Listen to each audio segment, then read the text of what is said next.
ourselves away. This is for the community development.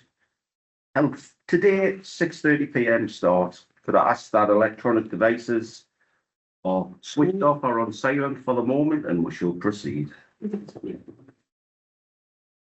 Right, apologies for absence, everyone. I've just taken a phone call of Councillor Erskine saying he can't attend. He has been trying to ring up here. So there you go. Councillor Carty. Jolly good. So everyone else is present. Has anybody got any disclosures of interests or grants of dispensations? And be not happy. Right, and we'll have a vote for that the minutes of the previous community development minutes. Agreed the minutes. Thank you. Agenda item 4. We have no actions arising from the previous meetings. So we shall move on to number 5, which is the community development budget monitoring report, and I shall hand you over to Malcolm for that one. Chair. Well, it's still obviously very early in the financial year, which is 3 months in. The events so far have been basically to budget or under budget. Live. Obviously, we're still paying some of the invoices and still waiting for some of the income to come in on that. So the budget's looking. There's no problems on the budget so far. You will see that the community support grants and the council small schemes grants have got the additional budgets following the underspends from last year. So whereas you would normally see against your own name £2,000 for this year, you'll see odd pounds and hundreds of pounds added there. That's the underspend from last year, and that's really all there is, Chair. Has anybody got any questions on that, or what happy to proceed? Okay, excellent. Next one on our agenda is a plan application regarding the data centre at Amherst. Should have your documentation, but I have a quick look through what they've got planned. So it's basically an application for landscape and for phase C enabling works, including site prep, earthworks, removal of PFA mounds, and other works required prior to construction and operation of the data centre campus. Has anybody got any questions or concerns, or are we all happy to support this one? Well, as far as I can see things, what they're going to do is just clean the site up. Can't see any reason why we would have any objections against the site being cleaned up. Yep. Happy to support. Everyone happy to support? Yeah. Yes. Marvellous. I think it's brilliant jobs. Yep. I do look as well. Number 7, neighbourhood plan update. Elaine? Yeah, the independent examiner has reviewed the neighbourhood plan and has recommended the neighbourhood plan proceed to referendum. The county council are working on that at the moment and are scheduling a referendum for the 10th of September. Good thing, yeah, that's the referendum. Chair, can I just ask a question? The NCC are now reviewing the neighbourhood plan. So will that have any effect on ours? The Local plan. Yeah, but NCC is reviewing theirs, so I'm just wondering whether it'll have any effect on the one we've done. Should the Blythe neighbourhood plan succeed in referendum and be made, it will then be the most recently adopted planning document for Blythe. Until the county council have completed the new local plan, the Blythe neighbourhood plan, which does conform majority to the existing local plan, will take precedence. Which is basically about Blythe. Yeah. I'm happy with that. Natalie? I just wanted to ask about the Airbnb situation. How's that going along? We are awaiting information from the chief of planning, who is discussing Airbnbs in relation to Article 4 with the licensing department, as it seems to sit more with licensing than planning, but we're awaiting an options paper that they've prepared and being shared with us, and how Blythe is within that paper. And it appears it's not just Blythe, it's a Northumberland matter, that the paper seems more geared at Northumberland, but we're interested in seeing where Blythe sits within that. We're actively chasing it. Sorry, Chair, I'm lost there. What, is there a problem with Airbnbs? Well, when we brought some of the amendments for the neighbourhood plan, we did sort of try to integrate the Airbnb protections around the Article 4. Right, And they seem to have drawn back on that word and initially, didn't they? And they're now looking Can at you remember when we had Rob Murphy and he Yeah, came yeah. in and he said he was going to look into it? mhm, So that's still waiting on that answer there right, for to come back on it. thanks. So we'll just wait on them coming back for that and then. We're actively pursuing it, but Right. it's still unfortunately. The wheels turn. Oh, hey, The wheels on the bus go round and round. right, anybody else for that one? So we've had one little update of it, we'll just wait and see what comes back from NCC. Right. Agenda item number 8, you should all have paperwork for it, and this is basically a recommendation that we explore the feasibility of introducing a monthly car boot sale in local trailer market at the marketplace, and to work with NCC to explore how this could be delivered for the benefit of residents and local business and Blythe. Could I propose that this is moved to the next meeting, seeing as councillor Erskine isn't here and councillor Carr isn't on this committee? That's going to do a point of order. He's seconded something, he's not on the committee. We have discussed it. It's currently from March when he was on the committee. Yes. But I can remember when this come in, I don't. the last day, like, yeah. Was Neither on, does councillor Carr. all right. So are we wanting to defer this until he's there to present? Yeah, sure. If it sounds. If we don't have either of them here, I don't see how we can discuss it. Councillor, I was going to propose an amendment to what Brian had said, and basically try to debate or propose a second amendment where the town council control any future market trading, and to kind of defer it until after the works that are planned to be done in Blythe anyway. So I was wanting to propose an amendment to that, discuss it and then give you the word of it, but there's a lot of work coming into Regent Street Blythe. We look to relocate this place to the civic, like have a civic hub in the marketplace. And I would like to propose that the council control managing all or any future marketplace strategies, any marketplace management, any car boot sales, but defer it till after these civic hubs relocated. yeah, Rick. I mean, you're not checking me, like. Give them what you're stating. Yes. Technically before me. You totally ignored me. It's interesting that they won the car boot sale and yet they virtually destroyed the marketplace to start with. I mean, we did years ago have a car boot sale and it didn't work for very long. It wasn't a success, and they're talking about the traders and how it would benefit the butchers and the bakers and the candlestick makers. Well, so did the market stalls themselves.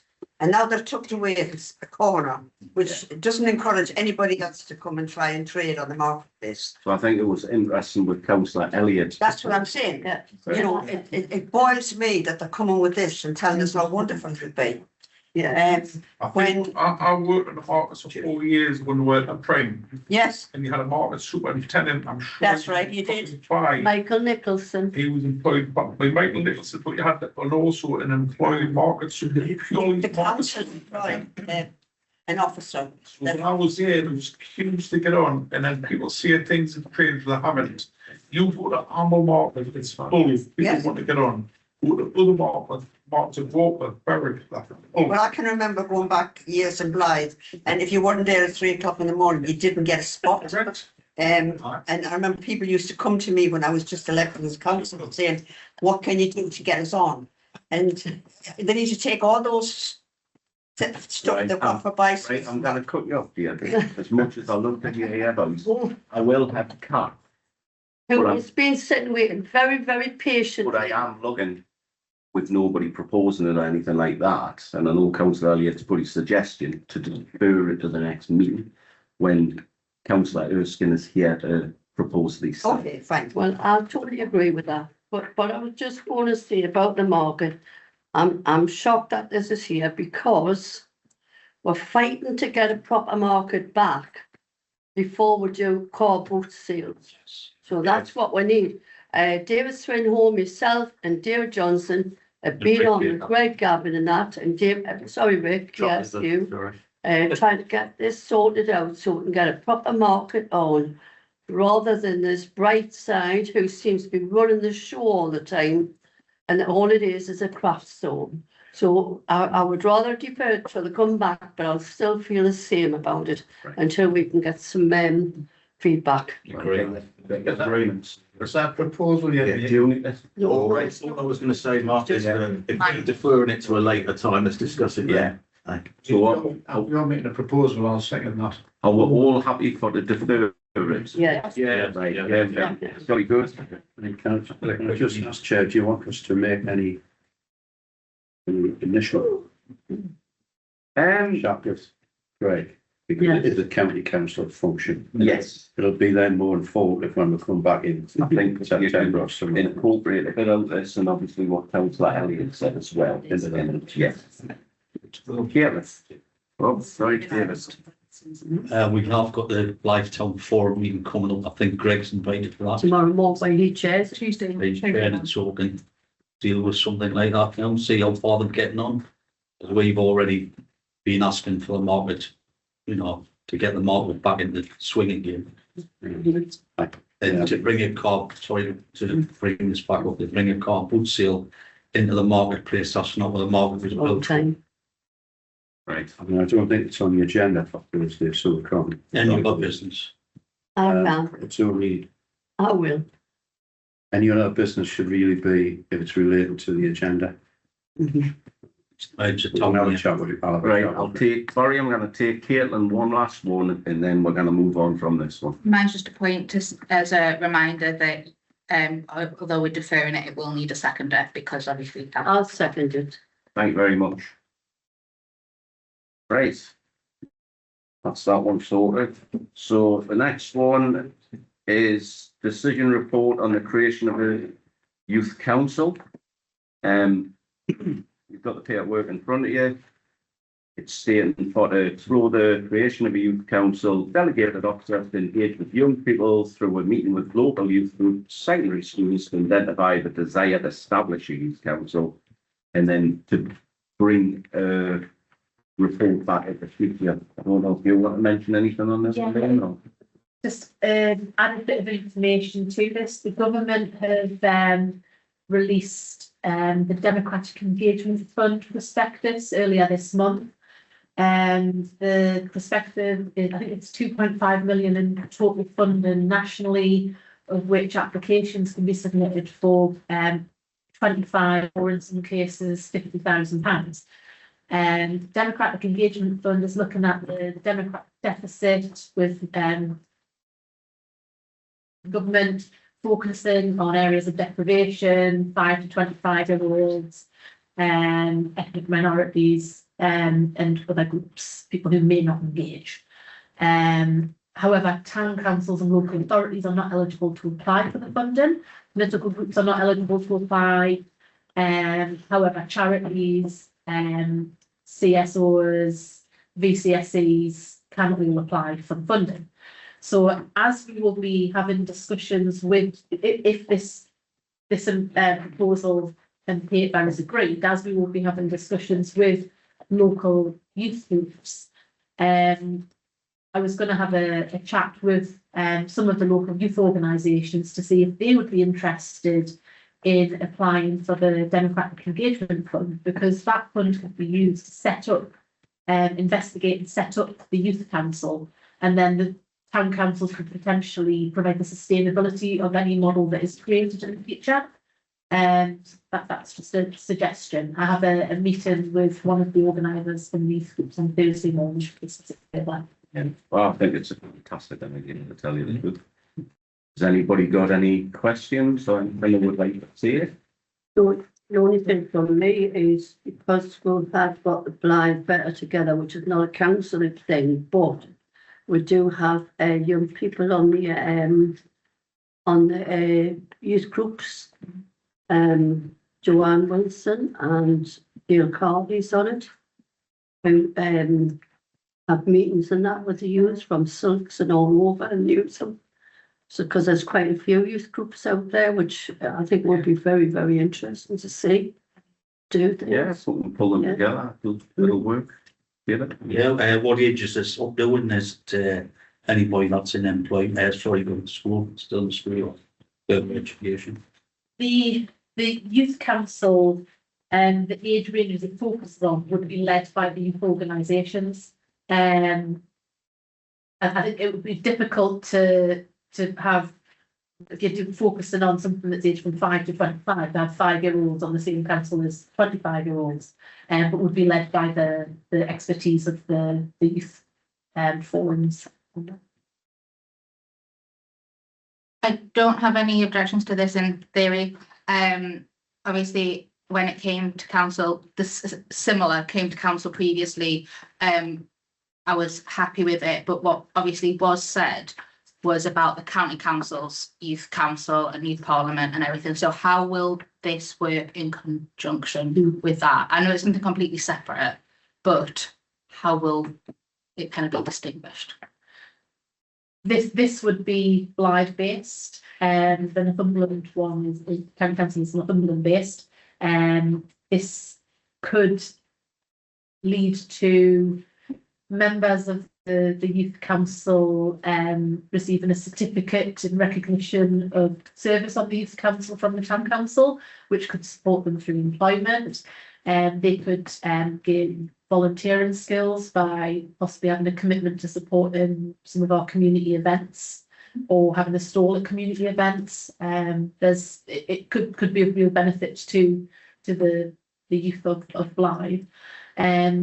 We have had meetings with Ben Sanderson, the participation lead at Northumberland County Council, and he's happy to be involved in the facilitation of setting this up so that perhaps it is aligned somehow to the ethics of the way the county council do youth parliament, but there's no direct link between the two. So previously we decided not to go for it because of the county councils and that tie. If young people were wanting to do both, are they able to, or is it something like you can't represent Blythe at Northumberland? And this shouldn't preclude anyone from doing both, as long as there was no conflict time-wise between when meetings are held. No worries, thank you. Anybody else? Is everybody happy for the support? Yeah. Excellent. Yes. Well done, Denise. Right on to number 10. And this is for a blue plaque nomination. It's a marvellous bit of work if you want to have a little read through it. Obviously, it's going to have to get proposed for to move forward. So, could I have a proposal, please? Just for the benefit of people watching online, we'll have a little read up about this, a short read up, so people online know exactly what it's for. Yeah. And the importance of it.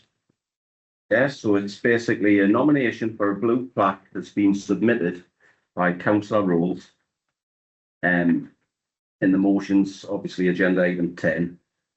It's been proposed that a plaque is installed at Our Lady in St Wilfrid's Church, Waterloo Road, for Colonel Henry John Todd Sweeney.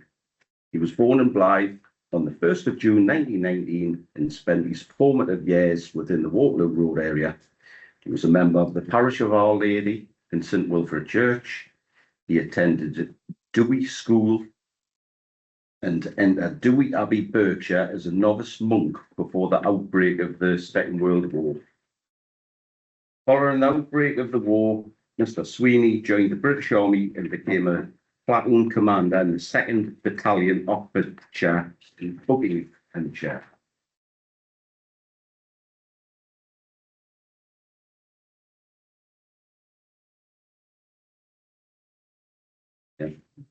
You want to start taking over that one, Natalie, from where you are, want to read it out on his achievement? Basically, he liberated Pegasus Bridge on D-Day and he won an honour and a medal for his service to the war effort. Yeah, I think he was on the This Is Your Life as well, yeah. He never returned back to Blythe after his military career, but he went on to was it president of the Battersea Dove? Yes, General Director. Yeah. General Director. Director General of the Battersea Dogs. Battersea Doves Form. So I just thought it would be worth, I was doing a little bit of research on other things for the Heritage Trail and I came across other war heroes that were born in Blythe. So when I started looking into the story, I thought actually it's quite an interesting one to bring forward as a blue plaque. Brilliant. Master, Natalie? Yeah. Is there any still living relatives of Colonel? Alive, it might be. Not in Blythe. Not in Blythe, but are Yeah, they, I believe we will have living relatives. Yeah. will they be asked or contacted to see if they wish one do or? We can try and find them, but it's a bit You know, very difficult. there's so much you can do with the genealogy, but once we start looking for living relatives, it's quite difficult. No, I didn't know if that was something you'd looked into. I've tried, but yeah. Right. Falls and dead ends. Yeah, Yeah, I would fully support this. My grandfather also from Blythe. He was in Operation Pegasus and went over in the gliders at the same time. So we might bump into them. So I fully support this. yeah, It's just that the idea that somebody from Blythe was involved with Battersea Dog shudder, that's remarkable going back then. Even now, how many people would you get? So, you know, he must have been an absolutely wonderful human being to do what he did. And, you know, that alone to me, I would give anybody from Black that would be involved with that. It's fine, It speaks volumes of the man that he was. right, could we have a proposal I'll propose that. and a second? And is everybody all in favour? No? Yeah. Yeah, Can I just ask one question though? Have you been in touch with the church? St Wilbur's Church? My father Quinn. I've tried to get in touch with the church and it is difficult to try and get a hold of the right person. So Where's the Father Quinn? Father Quinn, I mean, he's He's always available. I've not Well, actually not received that twice a week. phone calls. But we will keep trying, even if We'll I look into go up further up the dais. I think I've got his mobile. I'm there twice a week. I talk to him There twice a you week. go. Registration. They'll delegate to you then. Can I just congratulate Councillor Knowles on rules on a research, yeah, because this is the section one that I've seen and it's just fantastic. Well done. Well done, Natalie. Yeah. Right, excellent. Another one done, so we shall move on. Date and time of the next meeting is Thursday, the 24th of September this year. Not sure what the time is, but probably 6:30. 6:30. Right, meeting finished. Thank you very much. Right. Well done, Jack.